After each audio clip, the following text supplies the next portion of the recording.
pachena mundikomborerei kuti moyo wangu ucha kukudza nguva dzese ndidzidzise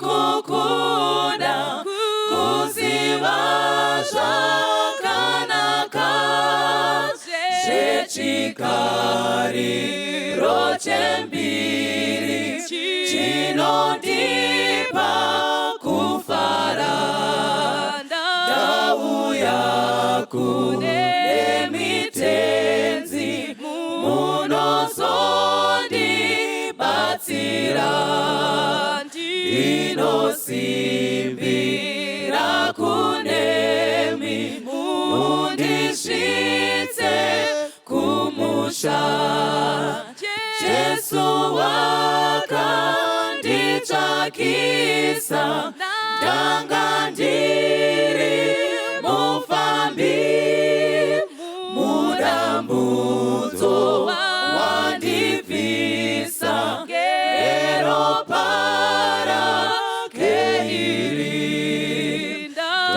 ndakashira mutsa wenyu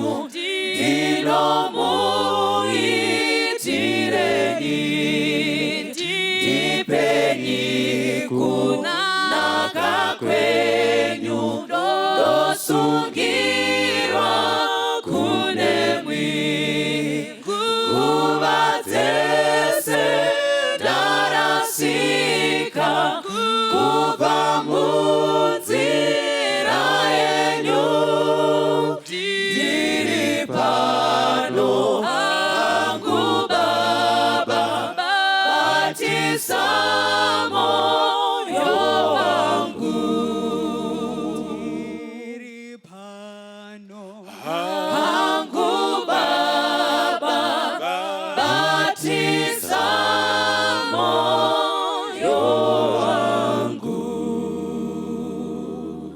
kurene pedyo yominda yazara nemisumbu yaiva yese mubanije nepachipukutu tenziwe kupupura komu tinzwe stochimera vatumirevo vabati chiripo zvenguva vatumire mangwanani zvenepamasika vatumire pamaneru kwese kwese vacheki tenziwe kupupura komutinzwe stochemera vatumirewo vabati chiripo zvenguva imwi Maria tumira unganidza ngesimba ndizvo basa iro rapera muchafara kumusha tenziwe kupupura komu tinzwe stochemera watumirewo vabati chiripo zvenguva. Ndinoda kukukwasai mese muzita raJesu, amen. Amen. Toda kutenda Mwari nenyasha dzake zhinji nekutitendera isu vatadzi nevanyangadzi kuti tigone kunzwawo inzwi rake. Amen. Agone kutaura nesu zvimwe tingabatsirika tikaponeseka. Amen. Mukati mezuva ranhasi toda kunodzidza kubva mubhuku raLuke chapter 8 ndichaverenga verse 48. Asi nyaya yedu yakatenderera pamavhesi anowadzana neverse 48 ipapo. Ndiri kuverenga Luke chapter 8 verse 48 neshona. Inoti iyo akati kwaari, mukunda kutenda kwako kwakuporesa. Amen. Enda hako norugare. Akati kwaari, mukunda kutenda kwako kwakuponesa. Enda hako norugare. Mwari akomborere kuverengwa kweshoko rake. Amen. Luke chapter 8 kutangira paverse 42 41 iri kuburitsa pamusoro pemumwe mukadzi. Ndiye hakunzi paverse 48 enda hako nerugare. Asi hazvingotangiri ipapo.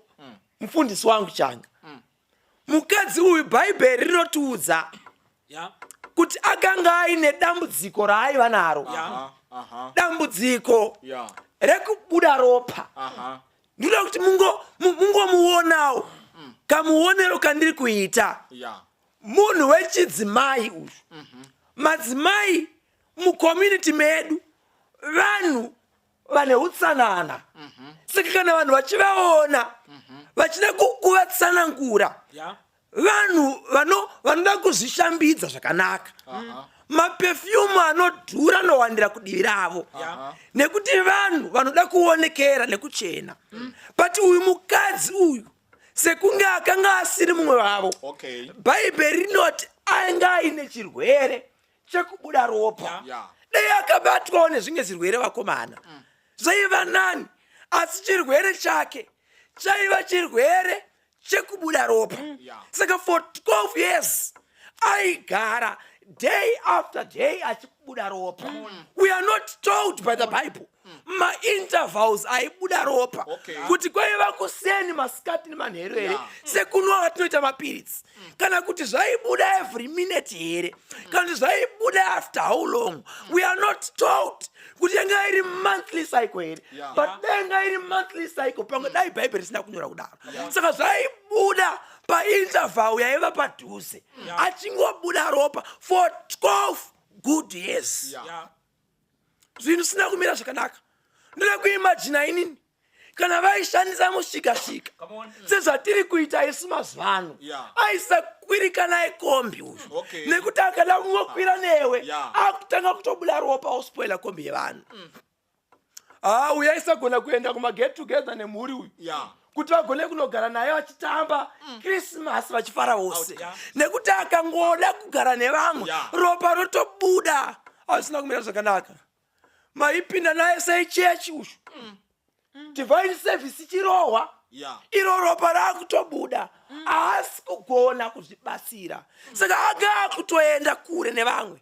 She was an outcast. Zvinhu zvisina kumira mushe, aine chirwere chekubuda ropa. Mungamuda mudhikonesi akadaro kuti pari kuitwa holy communion service ndiye akabata ka ari kuofficiate ari kumberi paoda kuti avhure chichira kuti paburitswe zvingwa newaini zvoda kupiwa vanhu, ropa rotenga kubuda, inogona kutomirira ipapo holy communion service. Sonzi we cannot continue. Tingazoona zvimwe, tingazoita zvimwe. Saka things were not all right mu life make. She was an outcast because of her condition. But iye haana kugumira ipapo. Bhaibheri rinoti akazama kuti agone kuwana rubatsiro. But bhaibheri rinoti akaenda kuma-physicians, but hakuna physician yakagona kumubatsira. Bhaibheri rinoshandisa plural, hariti akaenda kuna physician.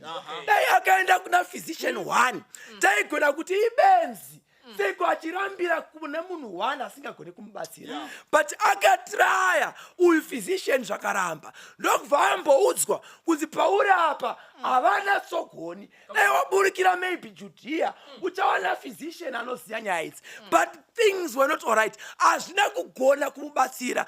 She tried all she could. Sekuti Bible rinoti akashandisa zvose, akashandisa pfuma yake yose.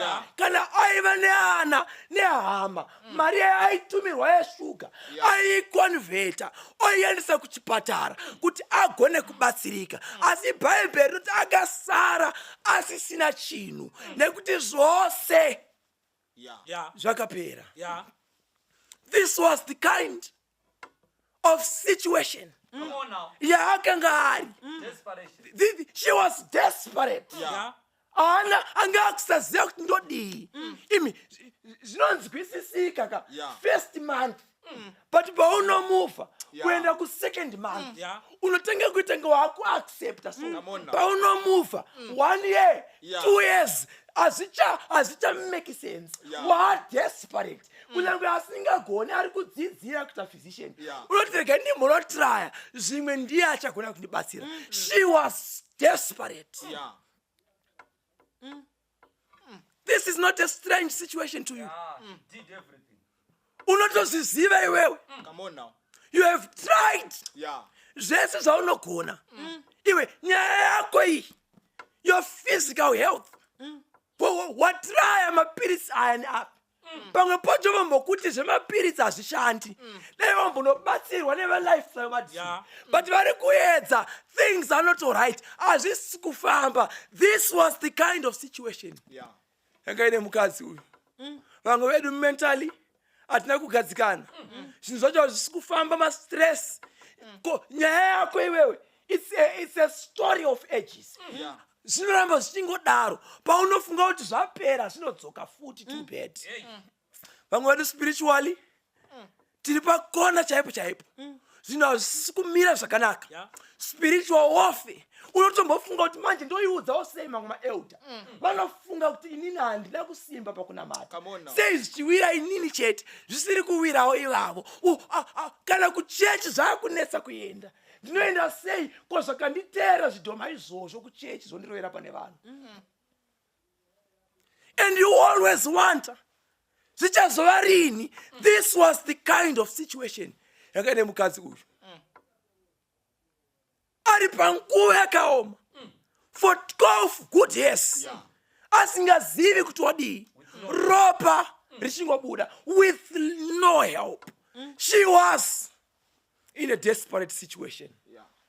Nyaya yacho yakaoma. But rechishona panapa risi kushandisa physician. Rechishona riri kuti wakanga apedzera zvose kun'anga. Inzwai vanhu vaMwari. Kana paine chimwe chinhu chinoitwa nen'anga, ndechekuti n'anga dzinokupedzera zvose. Dzigokusiya zvakare usina kana chinhu chimwe chete chakubatsira. Dzisina kugona kukubatsira, but dzakupedzera zvose zvauinazvo. Saka mukadzi uyu aiti kana aine kapu, akaenda akanotengesa kapu akainconveta akaisa kumari. Mari akapedzwa nen'anga. Akasara asina kana chinhu. But verse number 40 inotanga ichitiyo Jesu akati achidzoka. Vanhu vazhinji vakamugamuchira. Nokuti vose vakanga vakamumirira. But pavanhu vazhinji vakamugamuchira inoendera mberi inoti zvino Jairus waive mukuru wesinagoge. Wakati achiona Jesu akamhanya akawira pasi netsoka dzake. Akati Jesu, ndinokumbira zvikuru kuti mupinde kumba kwangu. Nokuti mukunda wangu uri kurwara ka. Saka dai zvaibvira maendawo neni kumba kwangu. Saka Jesu paari kudzoka ari kutoziva kuti kwandiri kudzokera uko kune vamwe vanhu vane nyaya dzisina kumira zvakanaka. Tinofanira kuti tiende tigone kunogadzirisa nyaya. Saka mukadzi waripo ipapo, Jairus aripo. I want to imagine mufundisi kuti vakange varipo vamwe vazhinji vaive nenyaya dzavo, but vakanga vakamira nechekure. Jairus akati hazvigone kuti ndisiye Jesu uyo achingoenda. Regedzai ndimhanye ndisangane naye. Jairus anomhanya ndokubva asangana naJesu ipapo. Ndokubva atotora Jesu ndokubva atanga kuenda naye. Inzwai vanhu vaMwari, ukaita zvekutamba uine nyaya dzako. Jesu anogona kuenda naJairus wakamira. Jesu aripo akamirira kuti handei. Jairus haanonokere zvinhu. Jairus akati Jesu ini kumba kwangu hazvina kumira zvakanaka.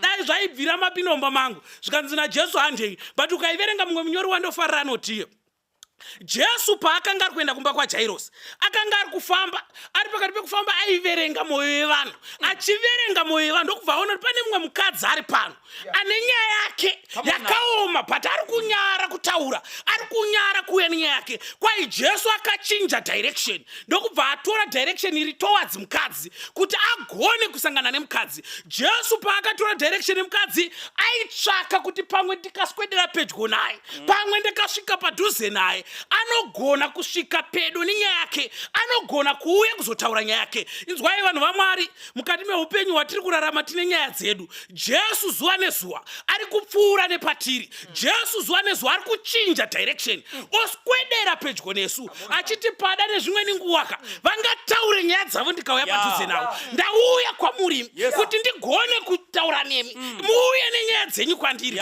titaurirane, tigone kusangana. We need an encounter, personal encounter na Jesu. Iwewe na Jesu muri tu ndimi moga munogona kutaurirana. Saka Jesu ari kuswedera towards mukadzi, aida kuti mukadzi ataure nyaya yake. Saka kwai Jesu paakaswedera towards mukadzi akatoita senga akunopfuura, nokuti kwai mukadzi akazobata mupendero akumashure. Jesu kuratidza kuti akanga atopfuura. Mukadzi ndo paakaswedera akati hazvigone, iye auya pedyo neni, ndomusiya achienda. Inzwai vanhu vaMwari, kana Jesu auya pedyo nesu ngatisamusiye achienda kodadi tangobata mupendero pamwe zvaigona kuita, kodadi tangoswedera tangotsvanzvadzira patiri kugona. Mucommunity musiri kugarika kombi dzisiri kukwirika, kuchechi kusiri kuendeka, tadi tangosvikawo chinguva chidiki, tangoitawo personal encounter na Jesu. Patangowana ukamukana ikakaka, tadi tangoteererawo zvaJesu tangonzwa kuti Jesu ari kuda kuti kudii mukati meupenyu hwedu. Tafamba kwakarema taenda kunzvimbo zhinji, taenda kumaphysicians, taenda kumadoctors, taenda kupi nekupi zvaramba. Tadi tambosvikawo pana Jesu timboona kuti Jesu anodziita sei nyaya idzi, anoita sei Jesu, kana akambozviita nezuro anotadza nei kuzviita nhasi, nokuti takaiverenga zvikanzi Jesu zvaari nezuro ndo zvaari nhasi nekusinga pereka. Kodadi tambouya kana aigona kuitira vemubhaibheri anotadzawo kuitira isu here. Anotadza nei? Asiyana here Jesu? Haachaziri here Jesu wakaru? Kana aigona kurapa vamwe anotadza nei kukurapai nhai mai? Anotadza nei? Iko zvinhu takungochema tongoti isi tiri veBP, isi tiri veshuga. Kodadi tambotsvaka one more physician, iyeyu Jesu uyu anogona kumira nesu mari. Akamira nevazhinji Jesu. Ukaiverenga Bhaibheri rakazara nevanhu vaairapa mani. Kwaanotadza neiko kukurapei mai? Anotadza nei kuti mwana anetseka nemadrugs agosiya, zvinhu zvisiri kufamba zvakanaka kumusha, anotadza nei kuzvigadzirisa. Tanzwa nekutorwa mari namaprofita enyika ino anenge achitinyepera. Dai tambouya kuna Jesu tosangana naye apedze nyaya dzedu. Idzi nyaya dzadzidi kuiswa mubhegi dziendeswe kuIsraeri, dzinoda Jesu mbune. Muri mega na Jesu munopedzerana mani. Madii mambouya mai, mabata mupendero nguo, mamboona kuti zvinoramba here zvakadaro, ropa rinoramba richibuda here makasangana na Jesu. Dai tamutsvaga Jesu, itsika yake Jesu yekuti pese paasvika haasiye zvinhu zvakadaro. Saka makangosangana naye chete haakusiyei makadaro. I promise you, Jesu uyu haakusiyei makadaro. Anosiya apedza nemi, anokusiyai mapa nzvimbo iri right. Itsika yake Jesu yekuti anogadzirisa vanhu kuti zvinhu zvose zvisare zvamugwara. We need a personal encounter na Jesu. Great physician. Yeah, the great physician. Yeah. Hakuna umwe, hakuna. Ndiye ega anogona kupedza nyaya dzedu. Ndofarira nyaya iyi painosvika asvika mukadzi uyu asangana naJesu. Bhaibheri rinobva rati Jesu akutaura anoti pane handibata. Vadzidzi vobvunza voti ko mungagodaro seiko? Pano pane vazhinji vanguri vachikubatai. Iye Jesu oti hai kamubatiro aka ndanzwa simba richibuda mandiri. Mukanoiverenga muri pana John 1:12 inobva yati kune avo vakamugamuchira vakavapa simba. Saka Jesu anoziva kuti apa pane patorwa simba. Nokumwe kutaura kune kubata nekubata. Kamubatiro kanosiyana, nokumwe kutaura kamuyendero pana Jesu kanosiyana. Kan encounter na Jesu kanosiyana. There is an encounter yekuti kana ukaita Jesu anotaura. So munoza munogona kutonamata, monamata asi Jesu zoti pane anamata. In other words, there is a prayer. Umwe munyori achinyora anoti there is not even one earnest prayer that passes out the man of God. Mwari akasaunzwa. An earnest prayer, an earnest encounter na Mwari ndo inounza healing. So paakaenda being earnest pana Mwari.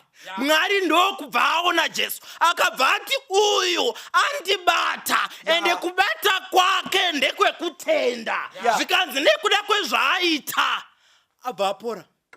Ngaindikudza vanhu vaMwari kana mukaenda pana Jesu nyaya inopora.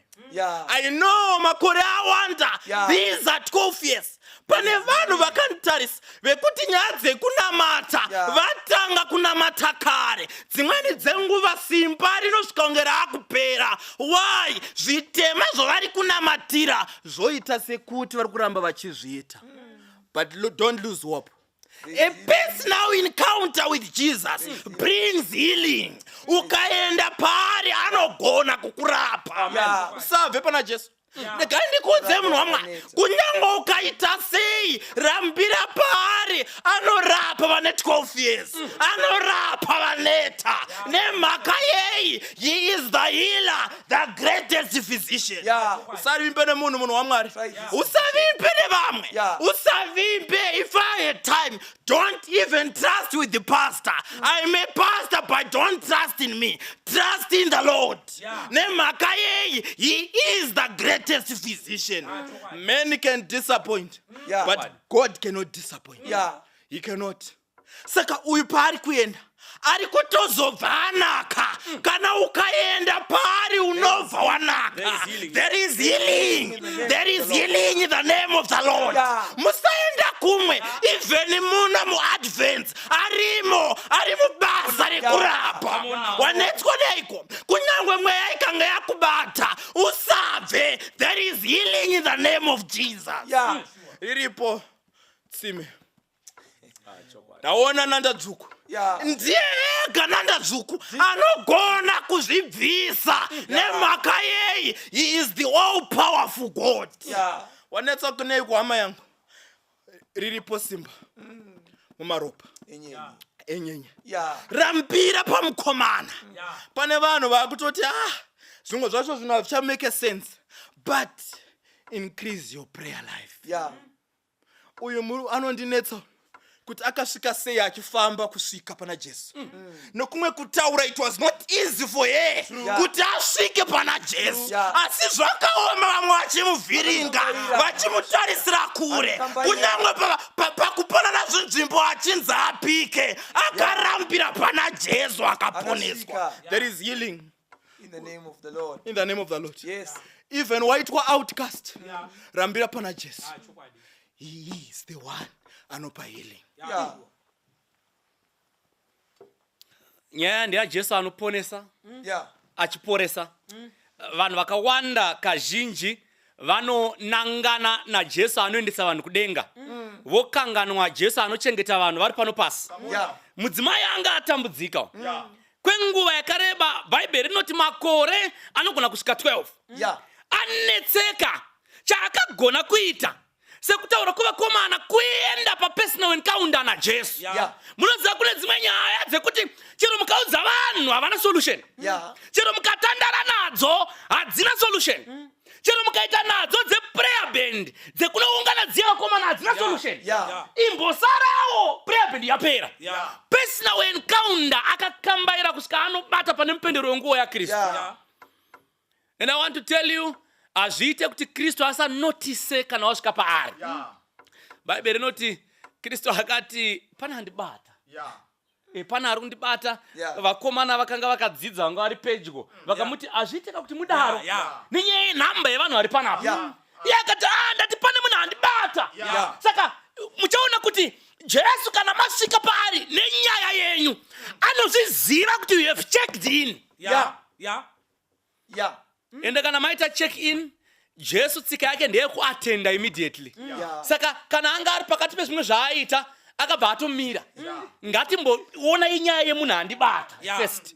kana tikadhira nenyaya munhu andibata tozoita zvimwe zvese ngatimboitai zvemunhu andibata ngatimbodhirai nemunhu andibata saka ndoda kukuudzai kuti pari kutsvagwa vanonobata Kristu nekuti akaita munhu anomubata akuatenda nyaya yemunhu amubata.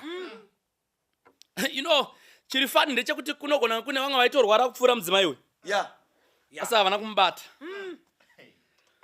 Koita vamwe vanogona nga vaitoone kurwara kusvinu kunogona kunzi kana ukaiswa pachikero kunogona kudarika kwomudzimai uyu asi havana kubata Kristu.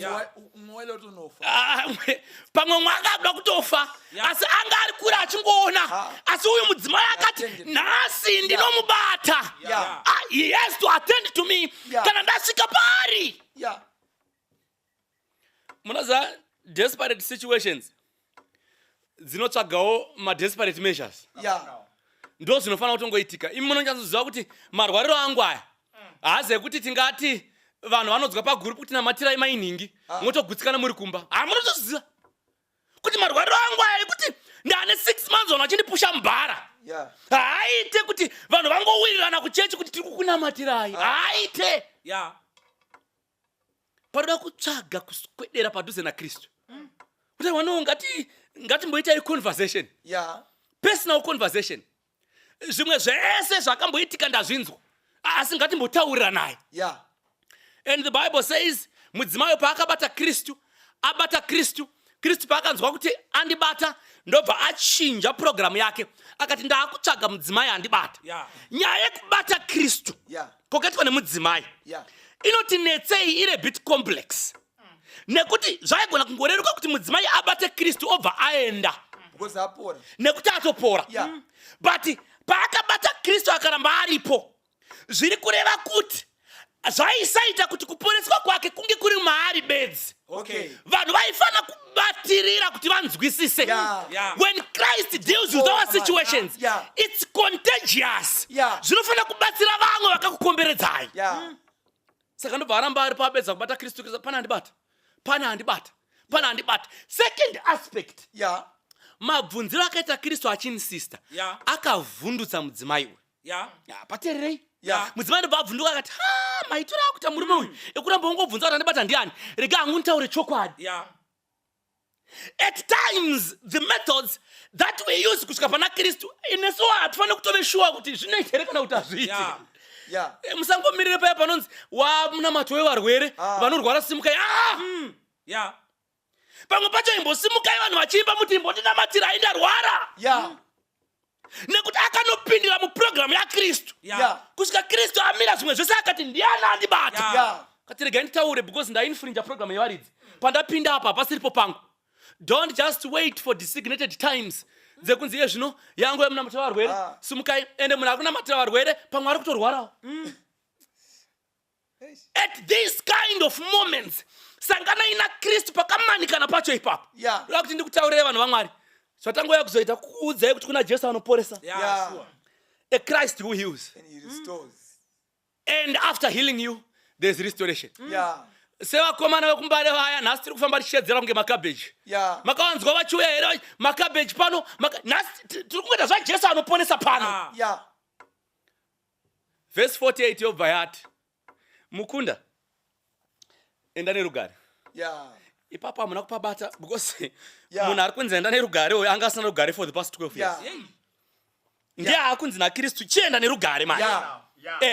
Saka paanga akubva paya manje munhu ane rugare manje haavharirike road.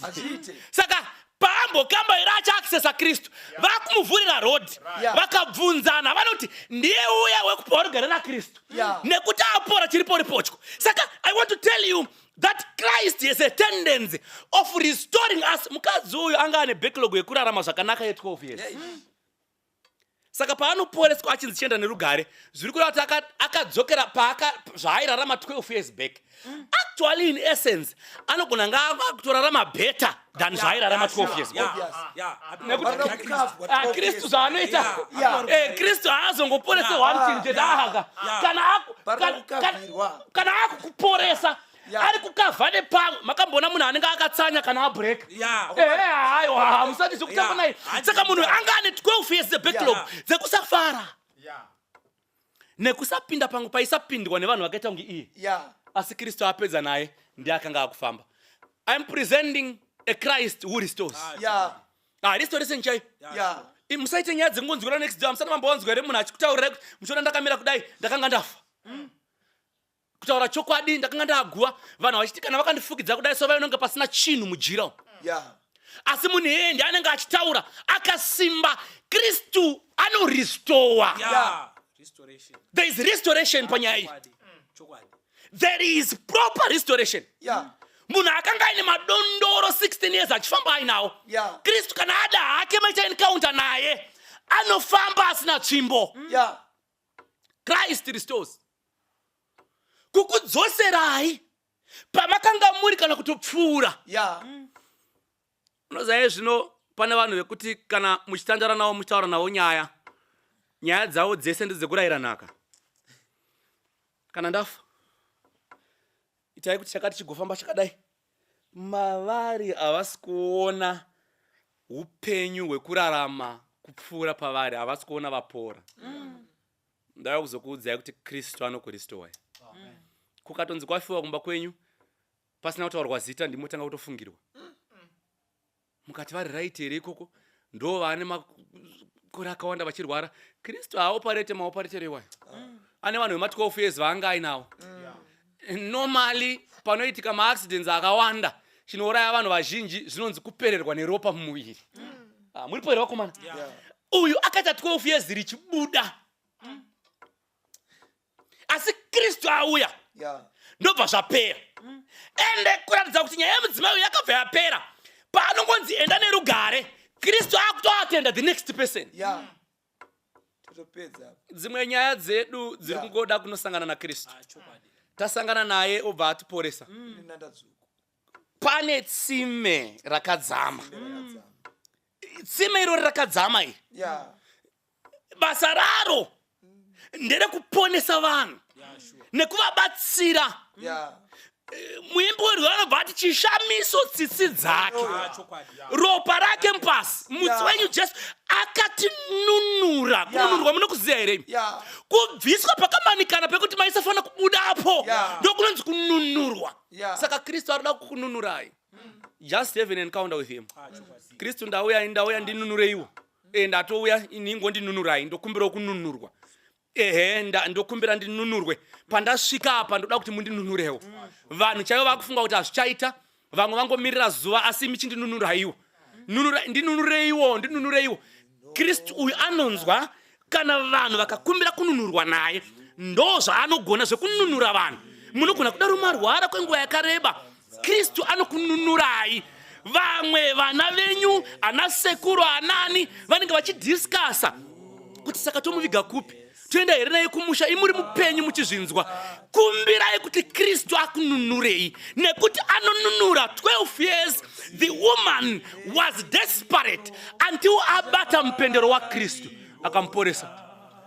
I know munogona kunge matraya zvakawanda sezvakanga zvaita mudzimai uyu, and you no longer know what to do and you are waiting to die. Makambogara navanhu vanoverengerwa mazuva here nana chiremba imi kunzi masara nematatu, masara ne3 weeks, not with a Christ if you have an encounter with him. It is my prayer this morning at this hour. It could be in the afternoon or in the evening, wherever you are watching from. Batsirwa ina Kristu akununurei nekuti anogona kudaro. Ngatinamatei. Baba vari kudenga, tinoda kutendai mukati menguva dzino nekuda kwekuwanda kwerudo rwenyu. Imi matiudza pachena munoda kuporesa vanhu venyu nekuvadzosera proper restoration. Vakawanda varwere, vamwe havachatoziva kuti voita sei. Zvinoremera vanhu venyu zvizhinji. Asi toda kutendai nekuti even after 12 years you still have a solution. Upenyu hwevanhu hamuofananidze nemasimbi ekuti anonzi haina kufamba kwenguva yakareba mota iyi haichafamba. You still have a solution to each and every one of us. Poresaiwo vanhu venyu. Imbozviitaiwo one more time. nekuti makazviita mukati meshoko renyu kakawanda kuti vanhu vazive kuti kuna Mwari achiriko. Vese vachadana kuzita renyu vachingoti Mwari tinunurei, vapedza kunzwa kutaura kweshoko renyu, vabatsirewo muvaitire zvakanaka. Maita yenyu muponesi, tonamata nokutendai muzita raJesu Kristu. Amen.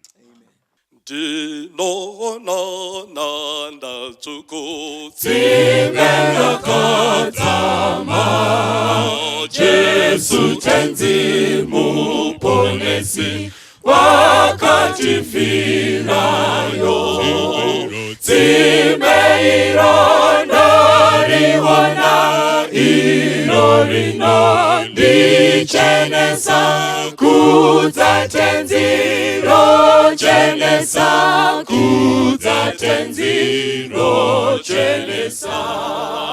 Ndaona upenyu tsva, ndanzwa ropa rake, zvitema zvese zvapera apo patsime iro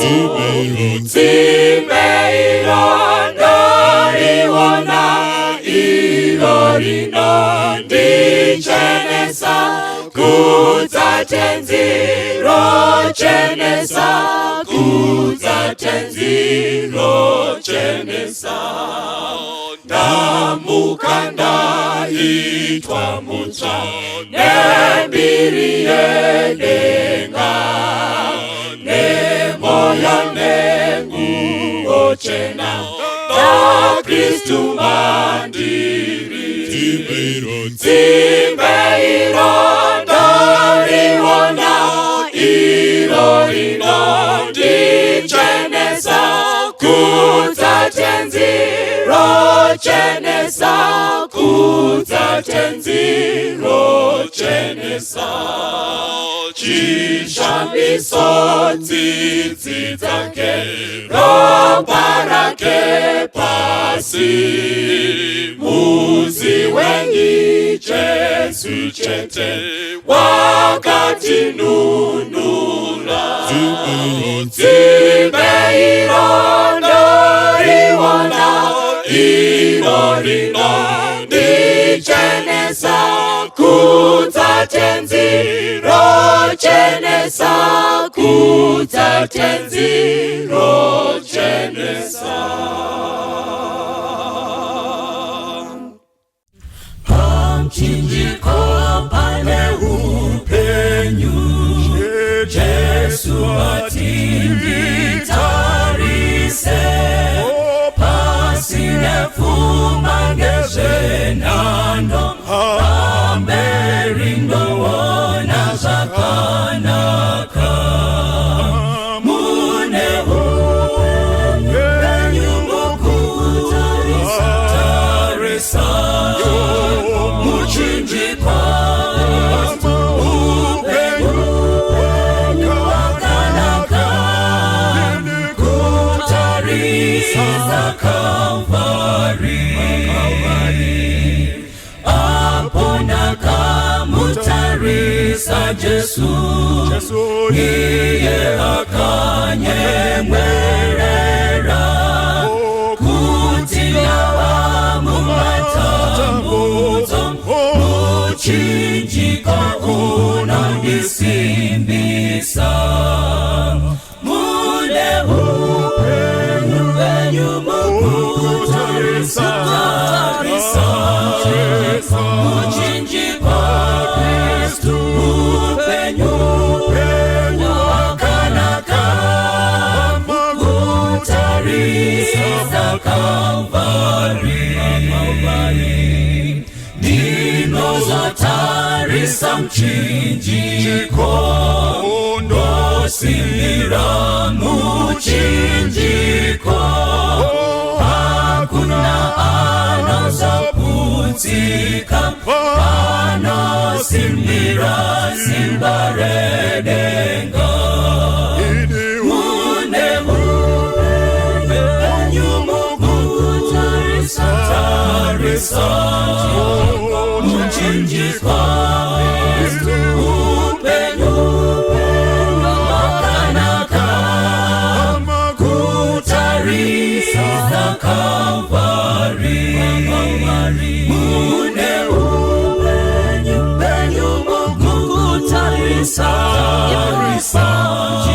kuchinjikwa Kristu upenyu wakanaka kutarisa Kalvari upenyu wakanaka kutarisa Kalvari upenyu wakanaka kutarisa Kalvari